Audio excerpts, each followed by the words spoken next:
The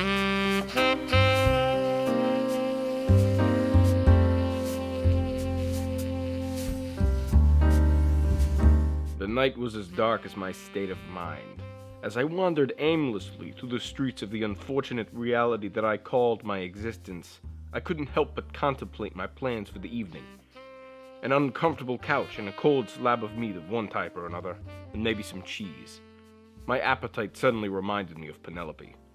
Penelope, who would keep me warm on this cold January night far better than the stale liquor I'd come to rely on. As I grappled with my troubling thoughts, I elected to return to my small office on the corner of 5th and Chestnut, the place that echoed physically the emptiness I felt so heavily weighing on my heart.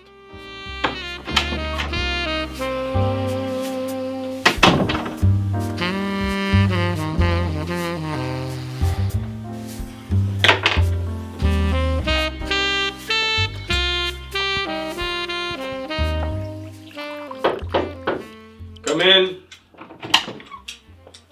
Hello, Mr. Dirk Kennedy, I presume? Your presumption is accurate. Please have a seat. You are a private investigator, are you not? Again, your intuition is impeccable. And you handle cases of personal matters? That all depends on your definition of personal. If one's husband was suspected of committing acts unseemly of a married man, would you be the person one would come to prove these accusations? Would this be your husband, by chance? I'd rather not say, if it's all the same to you. As a matter of fact, it is not all the same to me. If I am to conduct a thorough investigation, I must be made aware of all the fine nuances of the case. I see. Well, in that case, I have no choice but to inform you that it is indeed my husband. I will pay you $5 a day for however long it takes you to determine whether or not my suspicions are correct. That is more than generous. I will be requiring, however, 2 things. The name of this man, where I can find him any given day, when he is expected home any given evening, the name of the woman with whom he is suspected of committing these acts, and of course, the name of the woman for whom I am working. His name is Mr. Clyde Clearwater. He owns the auction house on Fairview Avenue. He's expected at around 5, and I don't know with whom he's committing these acts. That's why you're involved. My name is Bridget Clearwater.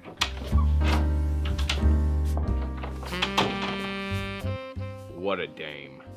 In all my years of private investigating, I could only think of one woman who was more alluring. Penelope.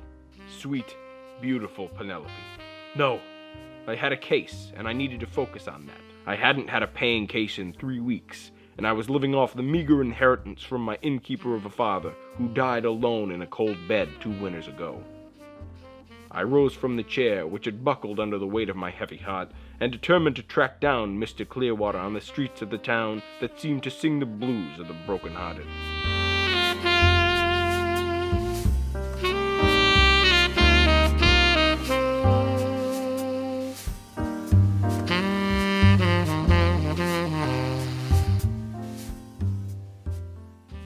Under the thick blanket of a cold, damp, unforgiving fog, I wandered toward the auction house, where I was told I could find Mr. Clearwater. With an unopened can of sardines in my hand that would soon become my only dinner, I sat down on a bench to gulp them down, trying not to gag as they slid down my gullet, leaving my breath with a distinct, fishy aroma.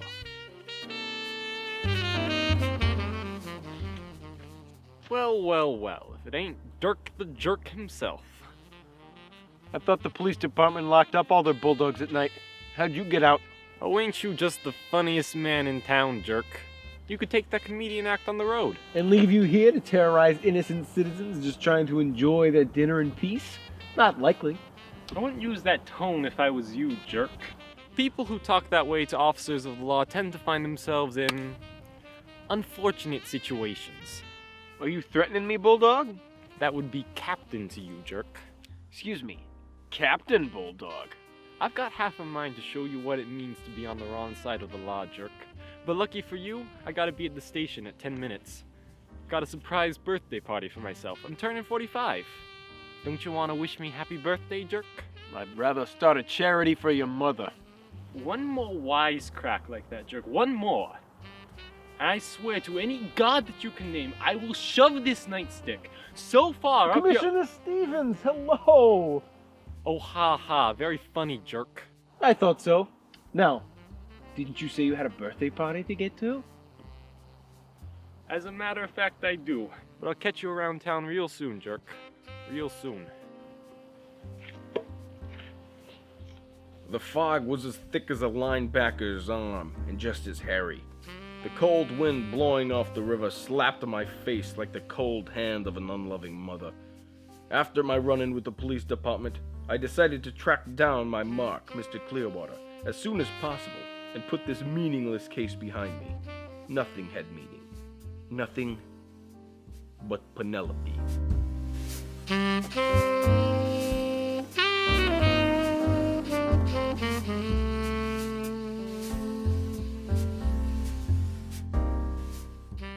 My intuition told me that the man who locked up the auction house was Mr. Clearwater, so I followed him. This was the reality of my bitter, sorry life, following unfaithful spouses down dirty side roads, grungy alleys, and filthy avenue. My years of stalking the lovers, ex-lovers, and adversaries of my clients through the underbelly of the city were to thank for my intricate knowledge of the layout of this depraved metropolis I called my home. As I shadowed the adulterous husband of my elegant client, I came to the sudden, precipitous realization that all this meant nothing. My mark, my profession, my life, even my existence. Under the cold sky and the thick fog, all that really had any meaning was my dear, sweet Penelope. Can I help you, bub? Sorry, Mac. Didn't see you there. Don't be cute with me. I know you've been following me since I left work. Me? Follow you? Certainly not. Get off it, bub. I know you. You're that bum of a detective who caught the mayor in bed with his own wife. So I'm gonna ask you one more time.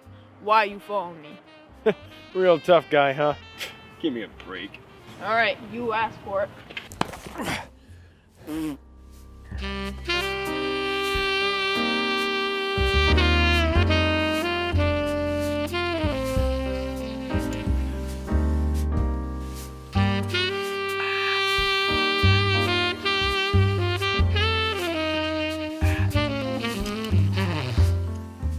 Not as bad as the last time. My jaw ached like my heart whenever I thought of Penelope. I decided that I had done enough for the night and needed a stiff drink to numb the pain in both my heart and my jaw. The street spun around me as I walked back to my office, wanting only to see Penelope sitting there when I arrived. The night was bleak and cold, mirroring my soul. I made my way through the streets, wanting to find a cat to kick to alleviate my feelings of inner turmoil.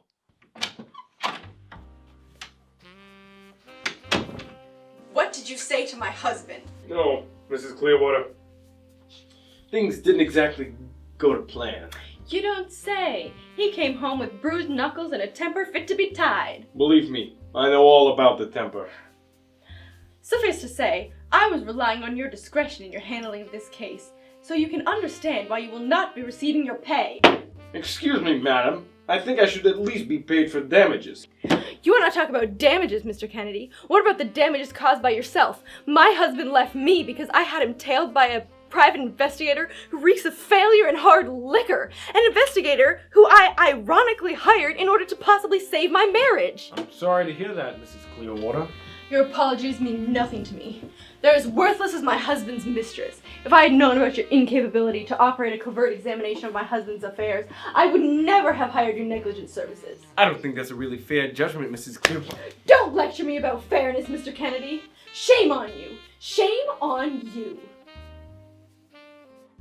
You're hired to help people. You shouldn't take the trust they put in you and throw it back in their faces. I know Police Commissioner Stevens. I'll talk to him about revoking your license. Yeah, well, go ahead, lady. It's been revoked before. Besides, if I didn't have this job, at least I would have dear, sweet Penelope. What are you even talking about? Never mind. Get out. Well, I never. My first case in weeks, and I blew it. In my despondence, I considered what my father always told me. When life gives you lemons, chuck 'em back at whoever gave 'em to you and burn down their house. Unfortunately, the wise words of my short-sighted arsonists of a father didn't seem to apply to the situation in which I found myself. The only thing that applied to anything was Penelope, the sweet, angelic goddess who resided on Chestnut Street. I immediately saw her in my mind, her rounded lips and thick auburn hair pulled back in a bejeweled headband, revealing her opaline ears and sculpted cheekbones. I sank into my stupor of self-pity, deeper and deeper into my cold sense of dejection. I fell asleep there, in the damp, dank, unfulfilled office that had crushed all my childhood dreams of being anything but a street-wandering bum. Wanting not to wake up in the morning, my slumber was rent with shaking and convulsing. The only constant in all my disturbingly beautiful dreams was Penelope. Dear, sweet Penelope.